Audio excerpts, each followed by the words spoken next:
Hello and welcome back to a brand spanking new YouTube video. Like, comment, subscribe, I'm just kidding. I'm not a YouTuber. Today I am going to show you how to use loops in C#. For those of you that don't know, C# is a programming language developed around the year 2000 by Microsoft using the .NET framework for its creation.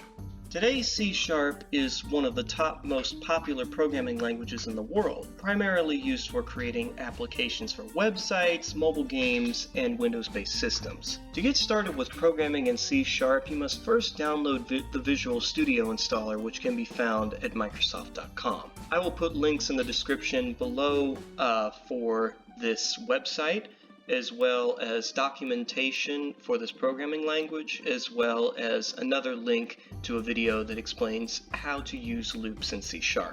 After you download Visual Studio Installer, you're going to want to go to the Available tab and download the latest version of Visual Studio Enterprise, which should be free on your computer. After that, you're going to want to launch that and start up a new project in C#.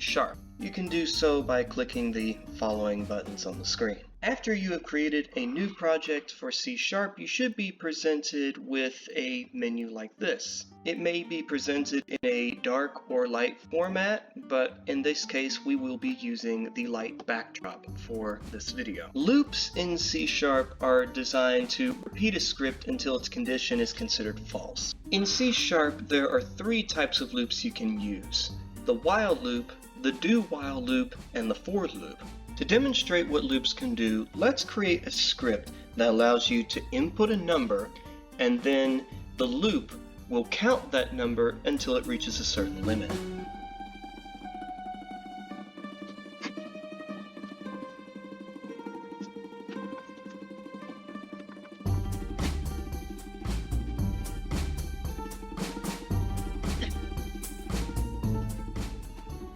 So, what we've typed right now is a script that is programmed to read out this console.write line. So it'll say, please enter a number.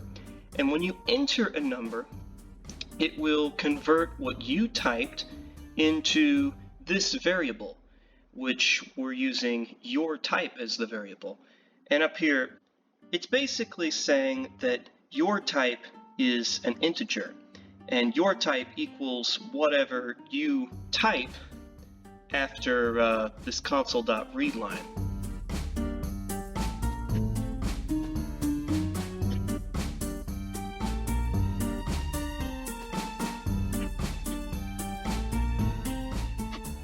So let's first talk about the while loop. We already have this script set up here where you put in a number and it's put in as the your type variable.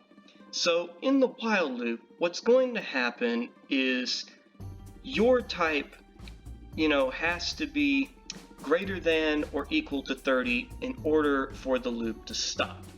So what's going to happen is it's going to write whatever this variable is, your type, and then it's going to add one number to it, which is indicated by the ++. And this while loop is going to repeat and continue to add numbers to the your type and show it on the command prompt until it reaches 30 or is higher than 30.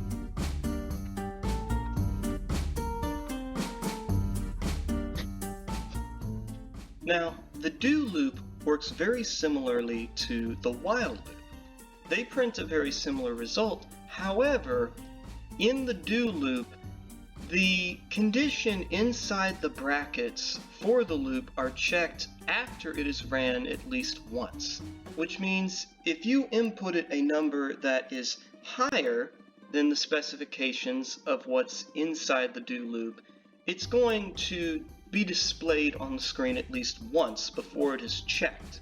Unlike the while loop that will check for the condition before it runs the loop, so it's not going to display anything.